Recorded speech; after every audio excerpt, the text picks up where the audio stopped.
All right, good afternoon, everybody. Thanks for joining me. We'll go ahead and get started here. If you got your questions, all you got to do is post them below the video if you're on a mobile device. If you're on a laptop, desktop computer, something like that, it's going to be to the right of the video. So I always start with questions that were asked up to an hour before. So questions starting at, let me actually refresh this to make sure. So questions starting at 2 p.m. Eastern time. After that is when are the questions I start with. And the reason why I do that is I just want to make sure I'm answering questions or try to answer questions for people who I think are here waiting to get their question answered. So I'll be starting with Drew D. So Greg T, John L, Stephen G, some of the folks on here that maybe posted their question yesterday or earlier this morning after the office hours. Just if you're already here, just copy and paste your question there or re-ask it and it'll get answered. So no worries. All right. So Drew D says, I viewed some of your videos on bunker shots and noticed the flag is usually far away. Do the same bunker shot instructions apply if you have a short-sighted, if I have short-sighted myself and the flag is just a few yards away from me? So yes, I have my phone on Do Not Disturb, but it's still buzzing. So yes, it's still the same principles. It's just you just don't swing as hard, right? You just don't take a bigger swing. And just for those, since we don't have a ton of questions in the docket right now, where's my club? That's over here.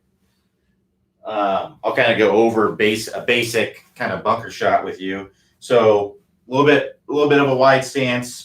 Ball forward in the stance, open face, about 45 degrees with the open face. One of the biggest mistakes I see is people do not open up the face enough. We need to expose that bounce here on the bottom. The bounce is the hunk of metal that's on the bottom of the club, the sole of the club. That's the bounce. We want that to glide through the sand. So in order to do that, we need to open up the face so that hits the sand first. If we have the face square, this leading edge is going to hit the sand first. And the club's going to dig and it's going to get kind of lost in the sand there. So open up that face night quite a bit, 45 degrees. It should almost look like the face is pointing straight up to the sky. That's essentially what it should look like. And again, we're going to play the ball forward in the stance. Weight a little bit forward. So a little bit wide. Weight a little bit forward. Open face. Hit the sand. Come in and hit the sand. 4 to 6 inches behind the golf ball, slide the club right underneath the sand. Sand will take it out. Distance control is going to come with speed. And that's just something you got to go practice. In general, I found this to be pretty close to true. There's a lot of variables involved, but in general, if you think about, you're basically swinging 3 times harder than you would if it was just a normal shot that far away. So if you imagine let's say you had a 10-yard bunker shot, you would be swinging basically fast enough to where you would think, like out of normal grass, the ball would go 30 yards, right? So if you have a 20-yard bunker shot, right, it would be like you'd be swinging as fast as you would for a 60-yard shot. That's pretty close. Again, there's lots of variables there, but that's kind of it's pretty close to what it would actually be. All right, so moving on here. Peter D says, how do you transfer your weight on a 45-yard pitch? Does the weight stay on your left foot? I've seen Clay recommend something similar to a reverse pivot on shots like this. Is that accurate? I wouldn't necessarily say a reverse pivot, but for a 45-yard shot, for these shots that aren't full swings, you don't need a weight shift, right? So the reason why we have a weight shift is so that we can load up properly and get lots of power and then get our momentum shift to our lead side so we can get lots of power coming through the ball, right? So that would be like for a full swing shot. For a 45-yard shot, for most people, right, that's not going to be a full swing shot. That's going to be something, for me, a 45-yard shot would probably look something like this, right? That's about a 45-yard shot, I would say. Yeah. I have a 56 degree in my hand. Yeah, it's probably about a 45 degree carry kind of shot right there, hit cleanly. So as you can see there, it's not a full swing shot. It's a very short swing shot. And I apologize. I have my phone on Do Not Disturb, but it still buzzes even though I have it. I don't know how to change that.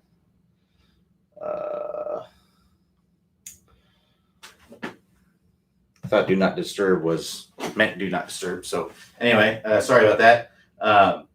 But anyway, yeah. So I would just keep your weight relatively forward, right? And when Clay talks about what you heard Clay talk about in the video is kind of like how you would kind of have your shoulder go down and then work back up. That's what you're kind of doing.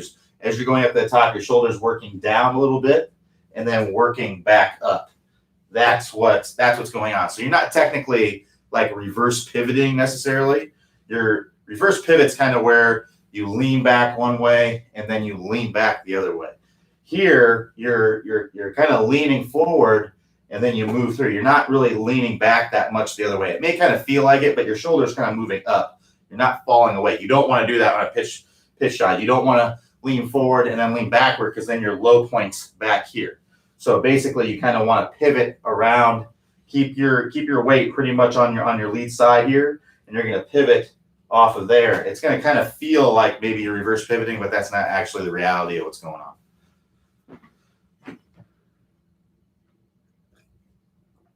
So the answer to your question is basically you don't really need to shift your weight. You can keep your weight forward throughout the entire swing. Now, naturally, there is going to be some shift of your weight just from the club going back and through. You're not going to be able to stop that.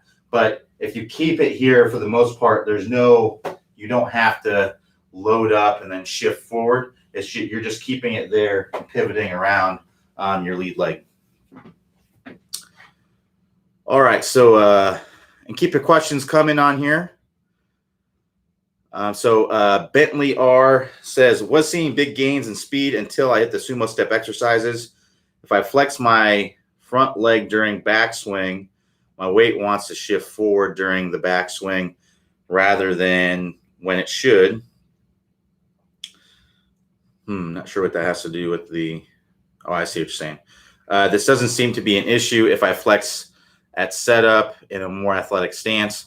Am I losing anything by starting out in a dip and straightening during the follow through versus squatting the leg throughout? So I'm not sure exactly what you're doing in your swing, but I'll talk a little bit about what we want to be doing. So your weight should be shifting to your lead side in the last part of your backswing.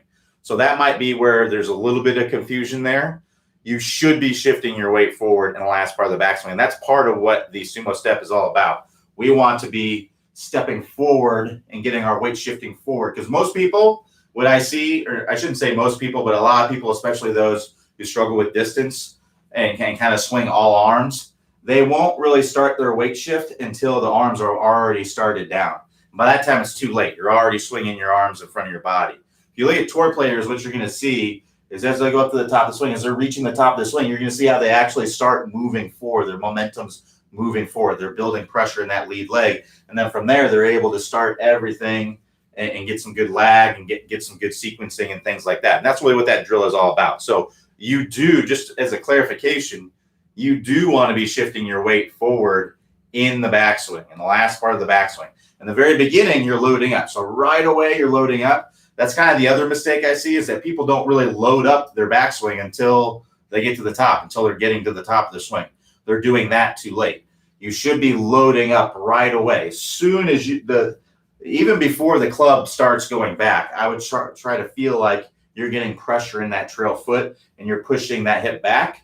And then as you're loading up, you want to start getting to your lead side as you're getting up to the top. And that's what the step drill works for.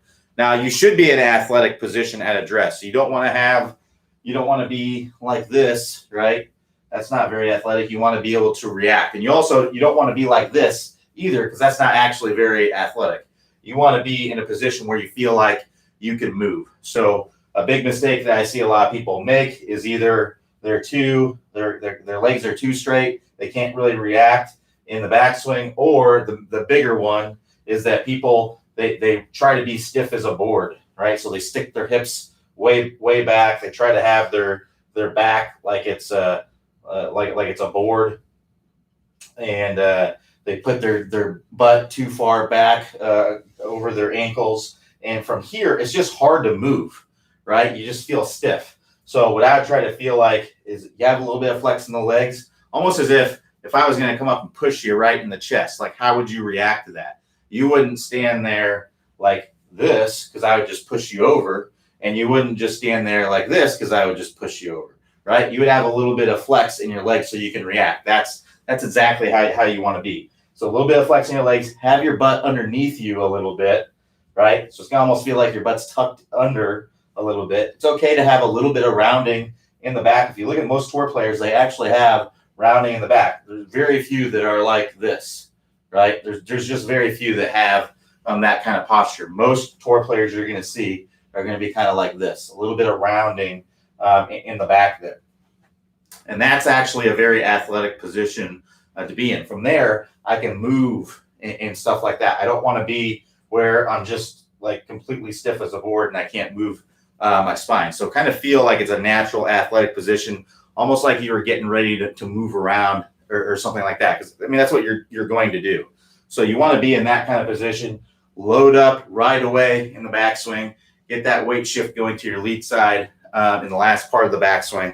And that's what the step drill is all about. So hopefully that helps. I'm not sure exactly. I'm having a little bit of trouble picturing exactly what you're describing, but you should be in an athletic position at dress. You should be transferring your weight in the last part of the backswing. So hopefully that, if you have any further questions, Bentley, let me know, but hopefully that clears up any confusion there. All right, so Malcolm W says, in a fairway bunker, should you still make the move? So I assume you're talking about the move, like from the website. So let's clarify exactly what the move is. So the short answer to the question is yes. You basically want to be doing the move on all of your shots. Now, will you need to change what you're doing to take action to do the move? Not necessarily, but the move, the actual move itself should be happening in basically every single swing. So what the move is, in layman's terms, is getting the club on plane and square as soon as possible in the downswing. That's really what it is, getting the club on plane and square as soon as possible in the downswing. You want to be doing this on chip shots, pitch shots, driver, irons. If you're hitting a fairway bunker shot, you want to be doing that as well. So what you need to do to make that happen is typically you need to shallow the club, right? You need to get the club more shallow for most people. Most people do not have it on plane early in the downswing. So that's why you hear shallow, shallow, shallow. Basically what that means is flattening out this club. And what that's doing is getting the club on plane sooner in the downswing. So if I'm in a fairway, the only difference between in a fairway bunker shot, just to go over that really quick, the only thing I would do is I would take an extra club.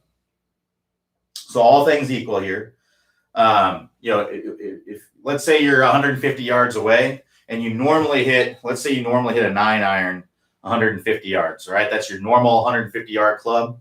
Well, what I would do is if I was in a fairway bunker from that same distance, 150 yards, I'd take an 8-iron, right? So an extra club, and I would choke up on that 8-iron, right?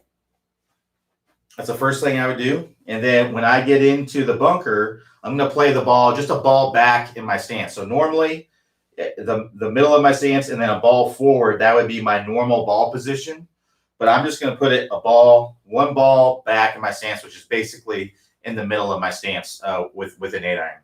From there, I'm going to take a 3/4 swing or a little bit more than a 3/4 swing. And the reason why I do that is it just gives me more control. The thing about a fairway bunker is the most important thing is to make ball first contact. That's really the most important thing.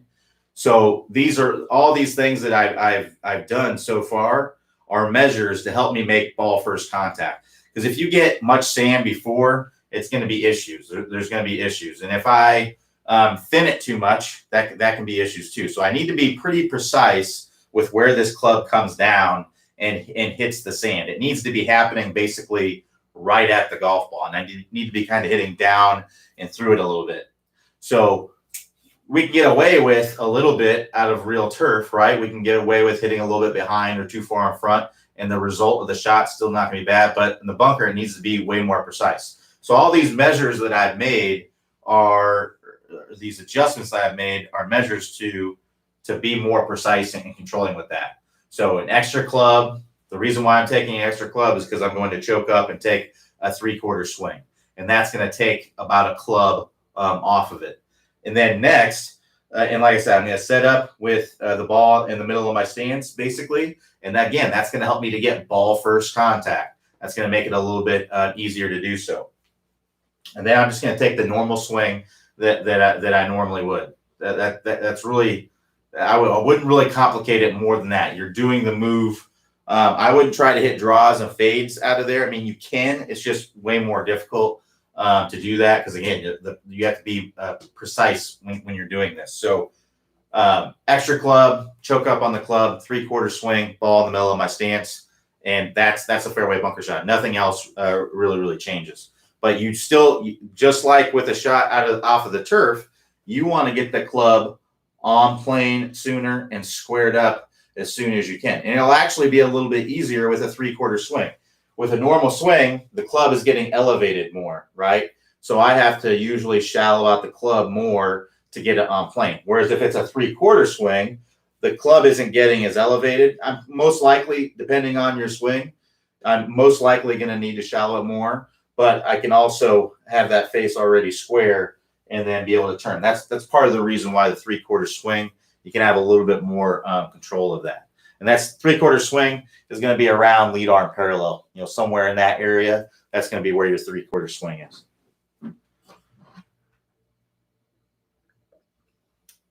All right, so hopefully that helps, Malcolm. So Greg T says, "Hey Q, I have an ongoing problem of lifting and moving my head to start the downswing. Start my downswing. Excuse me. I managed to become a 6 handicap using the Move tennis racket drill, but make a lot of compensations in my swing. My timing has to be on any given day to shoot a good score. I know to lower my handicap, I have to correct this major problem. Any suggestions, drills, or images would be great." So let's see here. You are moving and lifting your head to start the downswing. So I would just exaggerate the opposite. If you're going up to the top and then to start the downswing, you go like this, right? That's most likely because you're coming down steep, right? So the move is definitely something you're doing that as a reaction to something. You're not like it'd be hard to say without seeing your swing, but it's not likely that you're doing this just as a natural thing. You're doing it because, like you said, you're making compensations in your swing. So when you have this club steep, my first move is typically going to be to stand up in the downswing, because what that does is that lifts the handle, which drops the club back onto plane. And now I can have a functional swing, but it's going to be dependent on timing because I'm going to be flipping.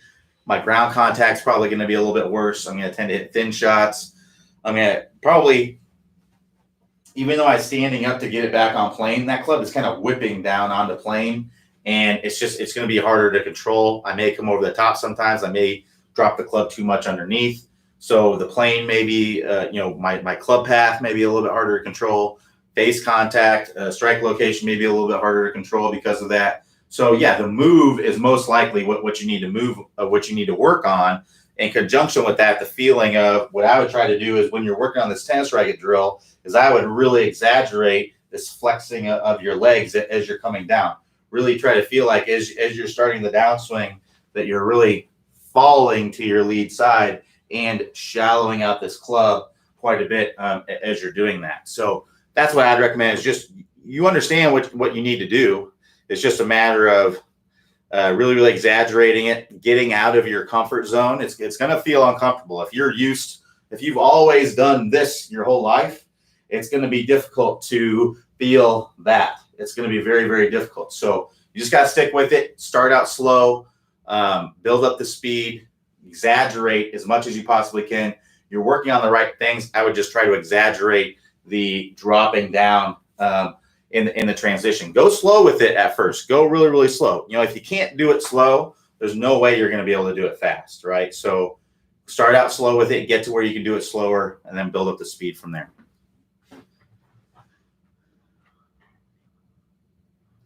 So Louis V says, are we live right now? Yes, we are, as far as I know.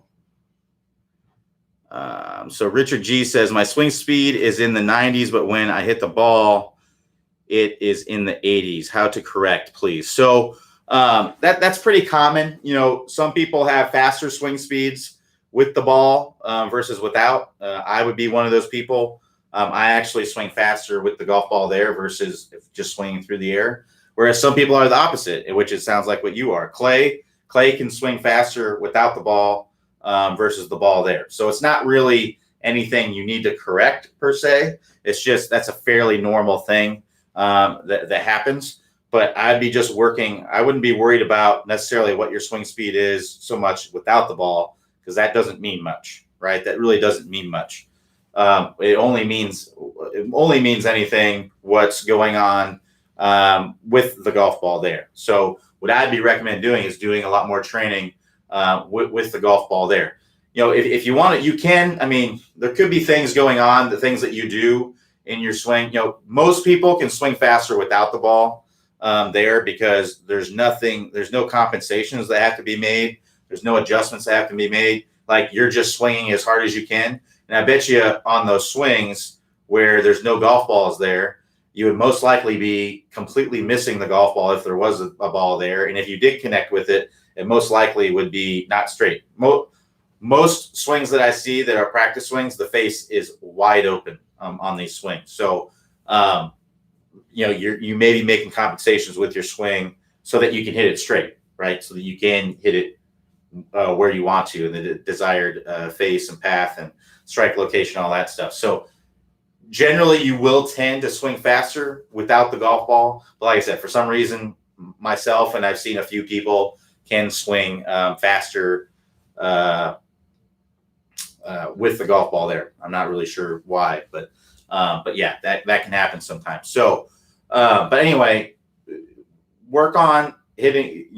What you really need to work on is your speed with the golf ball, because that's all that really matters. It doesn't really matter that much how fast you can swing without the golf ball. So what I'd recommend doing is working through our 20-minute distance fixed course. That's really going to be the best action that you can take. Work on that 20-minute distance fixed course, work through the drills, work through the speed drills, and that's going to be the best thing for you for sure. So to get to the 20-minute distance fix, click the house icon.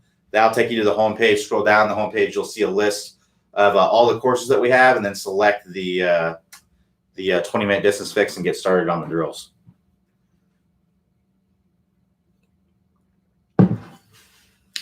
So Louis V says, should the hands at the top of the swing be in the same position for irons as well as woods and hybrids? Yeah, it's basically going to be in the same position for all of them. It can be a little bit different, but for the most part, it's going to be pretty much in the same area. The only reason why it would be a little bit different is that for a driver, right, the driver's a longer club, so it's a flatter swing plane. So naturally, you might swing a little bit flatter with your driver versus a wedge, right? It's a steeper swing plane, right? You may swing a little bit more steeply with your irons, but I wouldn't be trying to do anything different. Naturally, that's going to happen by the plane that you're playing on. I wouldn't be trying to swing or get the hands higher for a wedge or higher for a driver. I'd be just trying to bring them pretty much in the same spot with all of them. So James T says, where should the toe of the club be pointing halfway down on the downswing when the left arm is parallel? Well, it doesn't really matter that much, to be honest. It really doesn't matter. It only matters where it's pointing at impact, but where you're going to see most players. So you asked, where should the toe of the club be pointing halfway down on the downswing when the left arm is parallel to the ground. Oh, halfway in the downswing where you're right here. Like I said, some players are going to have the face. So if you look at like a Freddie Couples, for example, right? Freddie Couples has more of a cupped wrist at the top. The face is a little bit more open, and he brings it down like this. Phil Mickelson, kind of the same thing again. Kind of a cupped wrist, bring it down. The face is open. If you look at someone like a Dustin Johnson, right? He's coming down. The face is right here. Face is super closed, and he's coming down. The face is in a completely different place, right? It's much more closed. I would venture to say that all of those guys are Hall of Fame players. We know Phil is going to be a Hall of Famer for sure, and Dustin Johnson is going to be a Hall of Famer for sure, and then Couples is already a Hall of Famer. So there's nothing wrong with any of that, right? It only matters where this club face is pointing at impact. That is the only place it matters. So I wouldn't be worried about trying to get the club in a certain position up here unless it helps you to get into a certain position down there. And everybody can be a little bit different. So I'd only mess with that if you're really having trouble squaring up the face and controlling that at impact. And if you want to work on getting that face square earlier in the swing, that's the move. That's part of what the move is. So if you're interested in working on that and getting the face more square as you're coming down, right, that's going to be the move. Go work on the move. Click the house icon, scroll down on the page there, and you'll see a list of all the courses, and you'll see the move. Select the move and get started on those drills. The move is getting the club on plane and squared up as soon as you can. But it doesn't mean you can't play great golf by basically not doing the entire move. Because like Fred Couples, right? He starts down a little bit steep and an open face, but he basically does the move later in the swing, right? That works for him, obviously, right? But for some players, for most players, I would say earlier is better, and that's what we're seeing out of basically all the best players right now. If you look at Justin Thomas, Dustin Johnson, Jon Rahm, Daniel Berger, like all these guys square up the face early in the swing, and they all shallow the club early in the swing. So that's why I'd recommend you do. That's what's going to be the best for most people. But if there's no issues with what you're doing right now, then that wouldn't mess with it. But I know it's not a definitive answer to your question, and a lot of times in golf there are not definitive answers, and that's really kind of what the Top Speed Golf system is all about. The Top Speed Golf system is about the things that really, really matter the most in the golf swing. So basically there's 5 things that matter the most. These are the things that all players are doing, and these are the things that you really should be making sure that you're doing before you're even thinking about where the direction the club face is pointing at certain parts of the swing. It's okay to be curious about those things, absolutely, but we don't want to be, I wouldn't be looking at my swing and thinking, oh, I wonder if my club face is in the right direction at this point in the swing. I'd be looking at, is my spine angle in the right position? Because that's going to allow you to swing that club on the correct plane. Am I getting a good shoulder turn? Because that's going to allow you to get speed and distance. Super important in golf. Lag, the same thing. Very, very important for distance, and also important for getting good compression on the golf ball. If I'm casting from the very beginning, I'm going to have trouble really controlling this club and hitting the ball very well. Our compression line, right? If we're really bumping out, I'm going to have a hard time getting this club on plane. I'm also going to have a hard time probably with ground contact and things like that.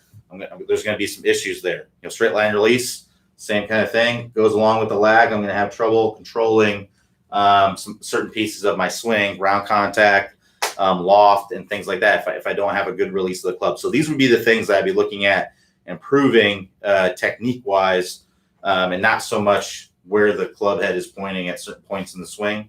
But in general, close or square is better as you're coming down. It's also going to depend on your grip, right? So your grip, if you have a weak grip, right? So that'd be where my thumb is more like this on the grip.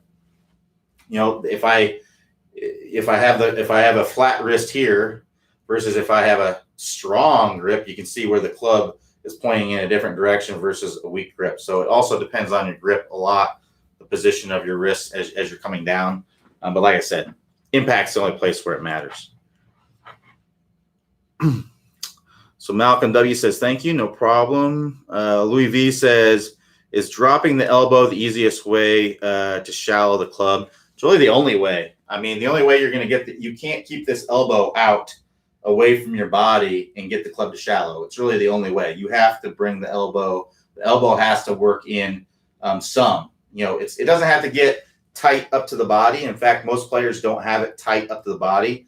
But the elbow, your arm, basically what's happening when your elbow is working in, what's happening is your arm, your humerus here up in your shoulder is externally rotating. So it's going like that, right? This is internally rotating. That is externally rotating. So it's rotating outward, externally. So in the downswing, that's what I want to happen. And you can see when I do that, that shallows the club. If I start down and I internally rotate, so my arm is moving that way, that's going to make the club go steep. So it's really it's not only the easiest way, it's the only way. That's got to happen in order to get there. There's other things you have to turn the wrist too, because I can externally rotate my arm like that, and I can still go like this and have the club steep. So there's other things that have to happen, but you're not going to be able to get this club shallow. It's going to be very, very difficult to get this club shallow when my elbow doesn't work into my body, when my shoulder, my arm and my shoulder does not externally rotate in the start of the downswing.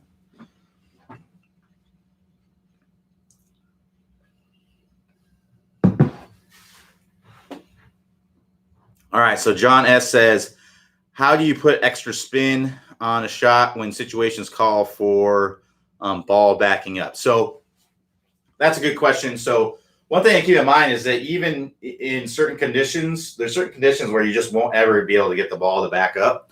But to get to where you want to get more spin on the golf ball, what I'd recommend doing is try to hit it a little bit thin. So hit it on these bottom couple grooves, and that's going to do a couple things. One is gear effect takes place. So what gear effect is basically when it hits the bottom couple grooves of the face will actually twist a little bit, and then the ball will kind of crawl up the face a little bit toward the center, and that will add more backspin. The other thing that it does is it allows you to hit the ball more cleanly. So if you hit it thin, it's usually a little bit easier to not hit the ground before the golf ball, right? So that's what's really important. We've got to get that ball first contact. And one other thing we want to do is increase our spin loft. So what our spin loft is, and that's what can really help you get a lot of spin. What our spin loft is the difference between the loft that you're presenting the golf ball at impact, otherwise known as a dynamic loft. So it's not the loft of the club. Like this is a 56-degree wedge. That doesn't mean that when I hit the golf ball that I'm going to be hitting it with 56 degrees. Shaft lean plays a part in that, right? So if I have, when they say 56 degrees, that's when the shaft is straight up and down. So if I'm coming into contact with a little bit of shaft lean like that, which you should be, that's de-lofting it a little bit. So the other piece of spin loft is your angle of attack. So that's the degree, the angle in which your club's working into the golf ball. So if you're hitting up into the ball, that's a positive angle attack. If you're hitting down into the golf ball, it's a negative. So generally, the bigger the difference between your spin or your dynamic loft and your angle of attack, the more spin you're going to be able to get. And that's your spin loft's going to go up. There is something that's called spin loft mountain, which is basically where you get so much spin loft that there's not enough basically compression there to be able to grab the ball and put spin on it. Basically, the ball slips on the face and it doesn't spin as much. So on full speed shots, that's not going to be as prevalent, but it's mainly on little pitch shots and stuff like that. On full speed shots, you're generally going to be able to get enough compression with the speed to be able to grab the ball and give it some there. So hitting down on the ball a little bit with a lot of loft, so make sure you're using as high a lofted wedge as you can. hitting it low on the face, hitting it cleanly. Those are all recipes for giving you a lot more spin. If you in wet conditions, I wouldn't plan on the ball getting a lot of spin on it, because even if let's say even if you hit the ball cleanly, the ball is most likely going to have moisture on it. There's going to be moisture involved. There's just not a lot you can do about it, even if you have a fairly clean lie and you hit ball first. It's just going to get in there. So the reason why moisture is because the ball is going to slip on the face a little bit. If there's moisture there, it's not going to grab it as much. So the best conditions to hit a wedge shot, like a full speed wedge shot, so it's going to have a ton of spin and you're going to be able to spin it back, would be a situation where it's dry, you have a very tight lie, you have a high lofted wedge, you hit it thin, you hit down on it considerably with a lot of loft, and you hit it cleanly, and that's what's going to give you a lot of spin on there for sure. And obviously a green that will react to it, right? Because a lot of times if you're in very dry conditions like that, the greens aren't going to be as reactive. But sometimes you might be playing dry conditions, the fairway, and the greens might be super reactive.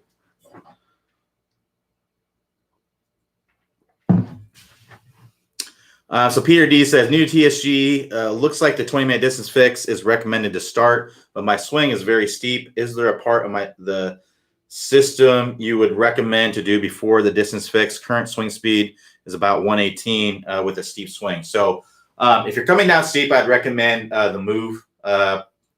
Most likely is probably what you need to work on. The distance program isn't necessarily going to be the best thing for everyone to start, but we generally have everyone start there just because it's the fastest and best way to really improve your game. But in your situation, if you're coming down steep and you don't have a lot of control, and your speed is already generally 118 is pretty high speed, so the move might be a better course for you to start out with. Or even the top speed golf system in general, because there may be stuff in the top speed golf system that are causing you to come down steep. If you're spine, so for instance, the first piece of the top speed golf system, if you are, which is the stable fluid spine, this is where we want you to be nice and angled away with the spine at address, angled away at the top, and then more angled away into impact. If you are, very vertical and then lean toward the target at the top, that's a recipe for coming down steep, because generally when your body's kind of like this, you're going to want to come down like that and come down steep. So maybe even the stable fluid spine, depending on, what's going on in your swing. But I would just look at that on video, see what's going on there. I assume you've looked at your video or your swing on video if you know you're coming down steep. But the move would also be a good course for you, because that's going to get you to shallow out the club. That's the opposite of steep, right? Shallowing out the club. So that's going to be the move course. So I would look at those two pieces. Look at your spine angles. Look at the move course, possibly get to where you're getting that club on plane quite a bit better. The never slice again course could also be a good one, because that gets you to swing, get your path more inside, which can also help you to shallow out the club. So those are all good options. But hey, some people come down steep initially. Like if you look at Freddie Couples we talked about earlier, kind of a steep swing. Gary Woodland, steep swing. They shallow it out later and square it up later. And if you're doing that, then yeah, the speed course might be even a better option for you. So it's hard to say without seeing your swing, but just some things to consider there. But the move, top speed golf system may be good options as well. So Gufron A says, how long you keep your head down in the downswing, at what point you touch your chin to your right shoulder? How long you keep your head down in the downswing? So I would say right after impact, your head can come on up. So one mistake that I see with people, we have this idea, we want to keep our head down, and then they hit the ball and they're kind of like this, and they don't swing all the way through. So at impact, the head is down, but after that, the head can come all the way up and allow yourself to come all the way into a full, full finish there. So after impact, you can come on up.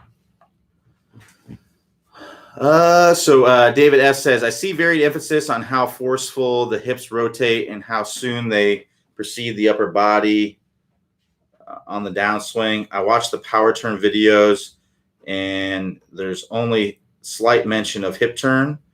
When and how can you discuss the forcefulness, timing, purpose of hip turn prior to and during the downswing to ball impact? So basically, you want your hips to be essentially leading the way in the downswing. So some good checkpoints are at the top of the swing. Your shoulders are going to be roughly about 90 degrees rotated. Your hips are going to be roughly about 45 degrees rotated. When you come down to first parallel, when your lead arm is first parallel, your hips should be about back to square. And that is from the hips leading the way in the downswing. And then when you get down to impact, right? At impact, your hips should be about 45 degrees open, and the shoulders are going to be square to slightly open. So if you're looking from down the line here, square to slightly open is good. The chest is going to be open. The chest will be about 20, 30 degrees open, but the shoulders will be anywhere from square to 10 degrees open, somewhere in that range. It doesn't have to be exact. You're not trying to hit these exact angles. These are just angles that we see in the best players. Now, the reason why the shoulders or the chest is more open than the shoulders are is because your shoulder blades can move independently of your chest. So I can actually be standing like this, have my lead shoulder protracted, which is my shoulder blade moving away from my spine. I can have my trail shoulder retracted.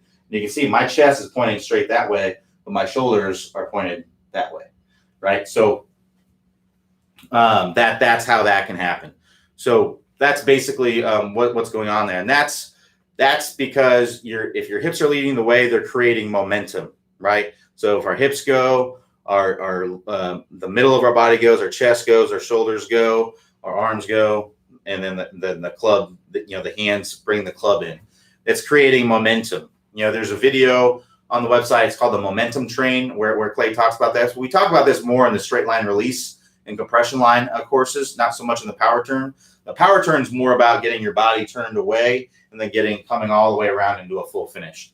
You don't have to have your hips leading the way to do that. So that's more in the straight line release, the compression line course when you get to that.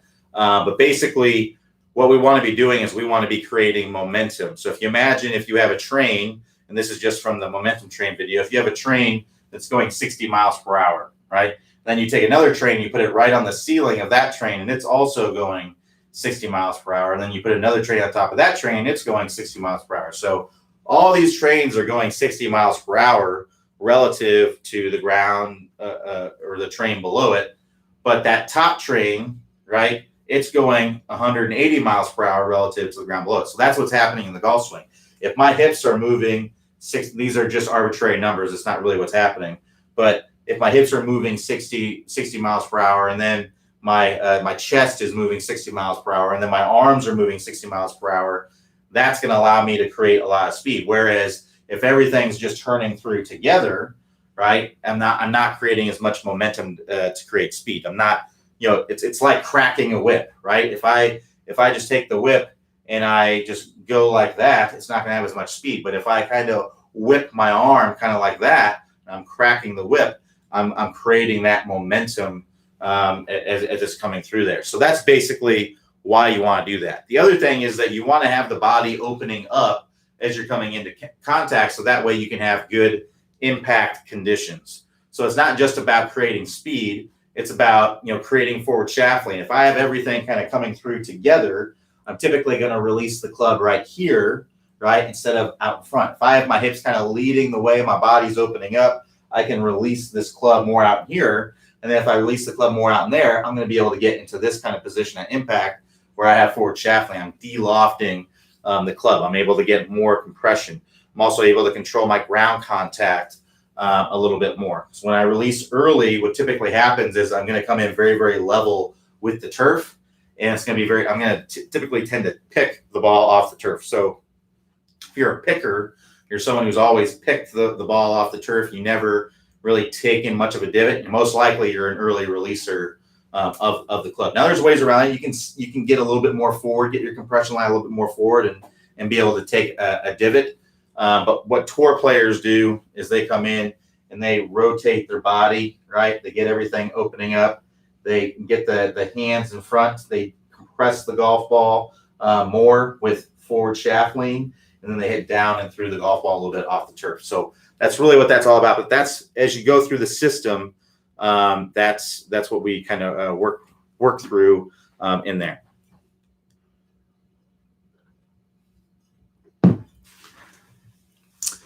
So Frank L says, are there any apps for iPhone or Apple Watch that measures club head speed? There is. I haven't tried it or tested this, but I think it's something Vision, I think. I can't remember what it's called. I actually just, I don't have it's only for iPhone. And I don't know that it really works very well. What is that called? Launch. Let me see if I can monitor app. See if it comes up. Oh, I want to say Shot Vision. That's what it's called. And I haven't tried it. It just came out like a few weeks ago, I think. So yeah, it's called Shot Vision. If you try it, let me know. Let me know if you test it up against anything. But it uses your camera, your high-speed camera on your phone. So I don't think it might display something on your Apple Watch if you have one, but the Apple Watch doesn't actually do anything in the process of that. But check it out. I mean, like again, I've never tried it. I have no idea. I don't have an iPhone. I'd love to try it to test it out. But yeah, basically, you got to get kind of a tripod for your phone. And from what I saw with people who were using it, they put the tripod like right here. They placed the ball right here, and it gave you club head speed, ball speed, like an estimated distance. I think it even gave you like a launch angle, maybe even spin rate. It's giving you kind of all the same stuff that Mevo is giving you. Now, I don't know. I don't think it's free. I think part of it might be free, but if you want all of the data, it may not be free. I'm not exactly sure. But someone asked me about it, and I didn't really know about it like a few weeks ago or a couple weeks ago. But I looked into it, and there's not a lot of. There may be some reviews on it now. I haven't looked at it in a while, but yeah, I don't know if it's accurate or not. But if you're looking for a device to measure your club head speed, the most accurate one I've seen out there is the PRGR, and we actually have those, or we don't actually sell them, but the company that we send people to buy them has them back in stock. So if you're interested and want to buy one, I can actually put the link for it. The PRGR and I would rather use something like this than my phone, just because. If you use your phone as a launch monitor, it's going to wear down your battery for sure. So I'm going to go ahead. I'll put the link to where you can get the PRGR in the comments. The other one that I like, and sometimes I do prefer it. It's just not quite as user friendly as the PRGR. Is the Swing Speed Radar. It's a little less expensive, but I think it's accurate if you set it up the right way, in the same way every single time. It's going to give you some pretty accurate results. But the reason why I like it is that it just tells you club head speed. That's it. It doesn't tell you your ball speed. It doesn't tell you and some people may want that stuff, but personally, when I'm speed training, I could care less about that stuff, to be honest. And usually when I'm practicing, I'm hitting range balls. So even if I was trying to work on my ball speed, the range balls aren't going to give me good ball speeds because they're junk, right? So I'm usually not too worried about that stuff. So sometimes I prefer to have just the Swing Speed Radar, because it keeps me more focused on the things that are the most important. But like I said, it can be a little bit more of a pain in the butt, but it's a little more clunky, and the display on it is very, very clear for the Swing Speed Radar. And it's a little less expensive. So if you're looking to spend a little bit less and you don't care about the the ball speed and the estimated carry stuff, then and the portability of the PRGR, then the Swing Speed Radar may be for you. Also, if you're more tech savvy, I would say the PRGR may be for you. If you have a little bit more attention to detail. If you don't have a high attention to detail and you kind of have trouble with these devices, I would go with the PRGR because it's the most user-friendly device out there. But the Swing Speed Radar can be a little bit finicky if you don't know what you're doing with it. It can give you some funny numbers. All right, so Peter D says, cause of steep swing is a shallow shoulder turn. It can. It could. I mean, if you kind of lift up like this, right? A lot of times, when your shoulders are very shallow and level, a lot of times you'll want to come down steep, like as you come on down. You typically don't see people get like this and then go like that. Typically, you see people get like this and then they come down steep. So yes, I agree.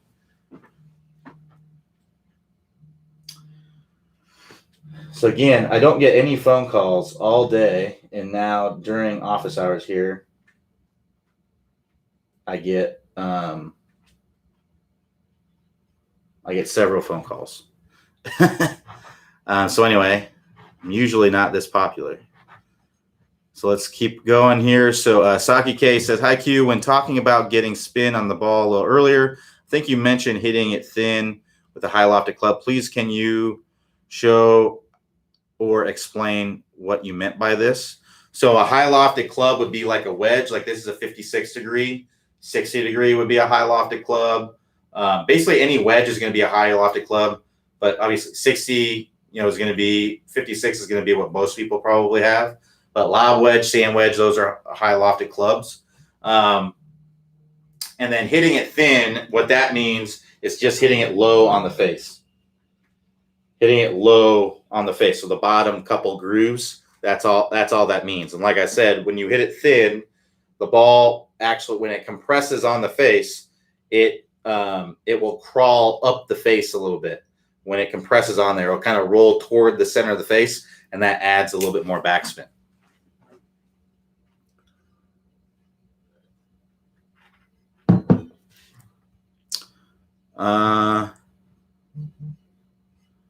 So Saki K says, and does that mean coming in really shallow with forward shaftling? So if you're trying to get more spin, I would actually try to, and when I say shallow can be a little bit confusing because there's different points in the swing and stuff like that where shallow occurs. Like we're shallowing the club in the start of the transition, shallow in the way that the club is coming down into the golf ball. So you actually want to be a little bit steep when you come down into the golf ball. You want the club to be hitting down more into it. So that's steep. So you want to be shallow up here, but hit more down into the golf ball. So maybe playing the ball a little bit further back in your stance can help you to do that. Getting a little bit, keeping your weight a little bit more forward can help you to hit more down on the golf ball, more steeply into the golf ball. And that can get you, that's going to get that spin wedge bigger so that you can get more spin on it. So yes, but you want to have some forward shaft lean. You don't want to, flip the club to add loft because you're going to lose compression when you do that. And it's going to make your impact conditions harder to achieve. When you flip the club, it's going to make it a lot more difficult to hit more down on the ball too, to get that spin. So I don't recommend losing forward shaft lean when you do this. So David S. says, I saw the train video, but for some reason I really understood it after you shared this. Thanks. No problem, David. Glad I could help. So that's my link for the PRGR. So yeah, if you're all interested in the PRGR, go for it. There's the link below. So a couple more questions here. So Michael C. says, I struggle with early release and chicken wing. What do you think of the Nerf ball or Tour Striker training aid between forearms to help these problems? Sorry, may have addressed this last week. So it's not going to, these things aren't going to necessarily directly address your flip because you can have your arms together like this and still come into contact and do this. right? I can still kind of chicken wing and have the ball between my arms. What the ball helps is getting you to, we talked a little bit earlier about the arm externally rotating as you're starting the downswing, and that helps you to shallow the club, and shallowing the club can help you to open your body, and opening your body can help you to release the club out in front, right? So these are all, it's not going to have a direct impact on those things, but it can help you to get there. So the Nerf ball thing is going to help you to get that elbow working in so it can shallow. But like I said, it's not going to be directly, I mean, because I can shallow the club, I can have my elbow working in here. Excuse me, I can have my elbow working in and then stand up and flip the club and chicken wing. I can still do all those things. As far as the Tour Striker is concerned, it can help. I don't have a ton of experience with the Tour Striker, but I understand how it works. Basically, you know, it kind of forces, it gives you feedback letting you know, okay, are you getting forward shaft lean or not? And it can maybe turn on some light bulbs a little bit. If you're looking for a training aid to help with forward shaft lean, the Impact Snap would be the one that I would recommend because it helps you understand what happens with most people when they're trying to get forward shaft lean is they have trouble with it because of the way that they're used to squaring up the face. Flipping and releasing the club early is a means to close the face or square up the face, right? So when people get the shaft leaning forward, what happens is the face is wide open, right? So if I keep those wrist angles the same, so if I come in here like this, and then that's what I square club face in a flip, right? And now I just push my hands forward and keep those wrist angles the same. Well, look, my face is wide open. Well, intuitively, I'm not going to do that. I'm going to try to square up the face every single time because I don't want to hit the ball 45 degrees off to the right if I'm even able to hit it decently. So what we want to do is we want to turn that handle down. So now that I got my hands forward, I have to turn my wrists like this, right, to make that happen. And that's what that Impact Snap helps you to kind of get the feel of. So it's basically this would be like the shaft of the club, the grip of the club, and it's got this little arm on here with a little ball on it. And I want to try and get that ball to be going up against my forearm here. Right? So if I'm flipping like this, you can see that ball is outside my forearm. I want to try and get that ball on that forearm. So you can see there, I'm getting these wrist conditions. So I'm trying to give you the view here so you can see that. I'm trying to, here we go, let's do it from this angle. So I'm trying to get this ball kind of on my forearm here, and that's allowing me to get these wrist angles that are going to allow me to square up the face when I get forward shaft lean. So this is a good training aid, but there's nothing magic about this training aid or any other training aid. It's not going to be, it can be helpful. And if you're interested in getting the Impact Snap, if you go to impactsnap.com, I think that's where you can get them. Use promo code CBallard and you can get, I think, 10% off or something like that. But yeah, that's a training aid that you can use, but really there's nothing magic that's going to take away. Like, you're going to have to put in the work in the reps. It's going to take a long time to do it. So what I would tell you is work through the Toss Speed Golf system, work through the move, work through the straight line release course, and keep working through it until you get it, and go slow, go at a slower speed, and then build up the speed until you get it, and keep doing the reps. Do it every single day. Like, if you really want to get there, you're going to have to do it a lot. You're going to have to do it every single day. I wish you could just go out there and, in a range session, and you could just be compressing it forward shaft lean, go from this to that in a range session, and you'd be good to go. You're fixed. But unfortunately, it just does not work that way. This is the most difficult thing to change in the golf swing. I can get someone to stop slicing, in 5 minutes. Like, in an in-person lesson, I can get someone to stop slicing in 5 minutes. It may take longer for them to get to where they don't really slice anymore ever. But to get them to do it at full speed, 5 minutes tops. This is something that takes a long. Usually, I can get someone who can do it in a chip, right, in a little chip shot. But you got to start out slow, short swings, build up the speed, build up the length of the swing. It just takes a lot of time and repetition. Like I said, it's everything. If it's closer to impact, it's just going to take more time. So hopefully that makes sense.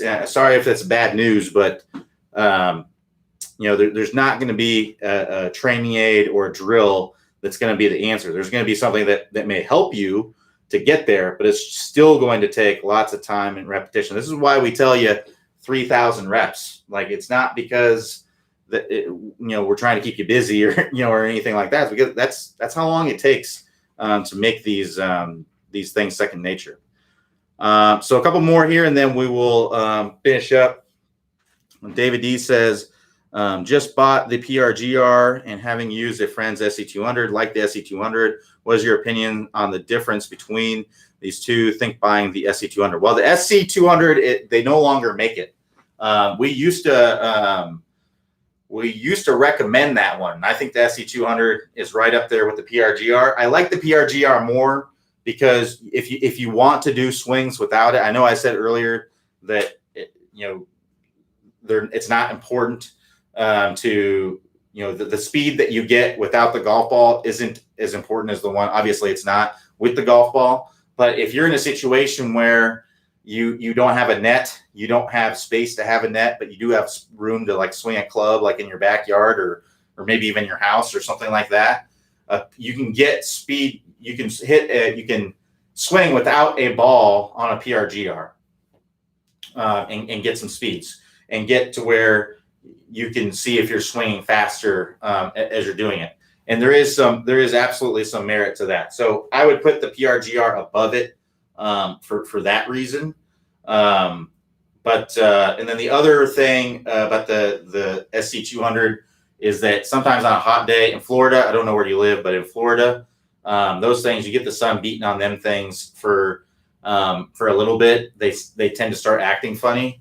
Whereas I haven't noticed that with the PRGR. It still seems to work fine, even though the sun may be beating out in the heat. So that's where I put it. And then the other thing, the SC200, they just don't make it anymore. Unfortunately, you might be able to find one somewhere, but they don't actually make them anymore, which is why we stopped recommending them, because nobody can find them anywhere. So I think the SC200 is good. It's accurate. It's right up there with the PRGR. I put up the PRGR slightly above it. But yeah, it's also a little bit more expensive too. So perfect. Thanks, Q. No problem. And then Timothy R says, how important is your ball selection? Any recommendations? It's not that important, to be honest. I think people overblow it more than anything. Most people are really not going to be able to tell the difference between. I would just pick a ball that most balls go the same distance. I would just pick a ball that feels nice to you. You like the way it feels around the greens. You like the spin you get with it around the greens. It can make a small difference, but it does not make a huge difference. The better you get, the better feel you get for the ball. The more you may prefer like a tour type ball with a urethane cover or something like that.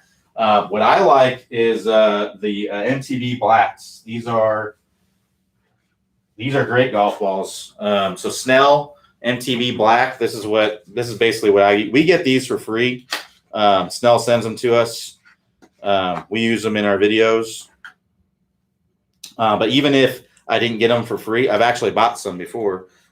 Even if we didn't get them for free, I'd play these because they're just as good as like your Pro V1. I've used all those. To me, they're really just as good, and they're quite a bit less expensive. I think it's $32 a dozen or something like that for the Snell balls. And you can't get these in stores. You have to go to their website and get them. But yeah, Pro Vs are going to be like $50, right? So you can save quite a bit of money for a very high quality ball.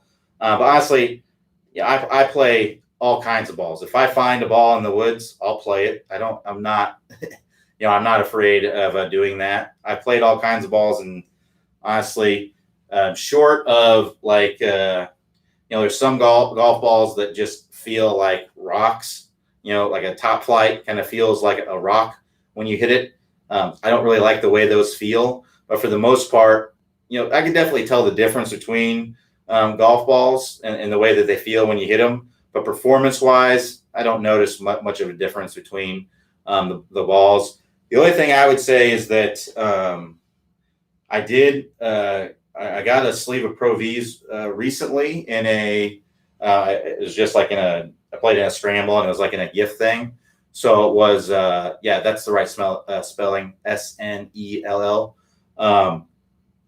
And the Pro V, I got a sleeve of Pro V1s, and I played this ball for 3 rounds, and I hit trees and cart paths and everything, and the ball was still holding up pretty good. Like it was incredible. So I would say I was very impressed by the new Pro V1's durability. That I was very, very impressed like that. A Snell ball would not have done as well. The Snell balls are very durable. Don't get me wrong; they're very durable. But the new Pro V1s, man, they were very, very durable. I was very impressed by that. So, if you live somewhere where I was out somewhere one weekend where there's just not a lot of water, it's all open. You really don't lose any golf balls where I played. So if you're somewhere where a durable golf ball, you really need a durable golf ball because you play multiple rounds. Maybe the Pro V1 might pay for itself because of that. But as far as money goes, performance, it's tough to beat the Snell MTB Black. I think it's pretty darn good. So, but anyway, thanks for everybody for joining me. We'll be back here tomorrow morning, 11 a.m. Everybody have a good rest of your day, and I'll talk to you all next time.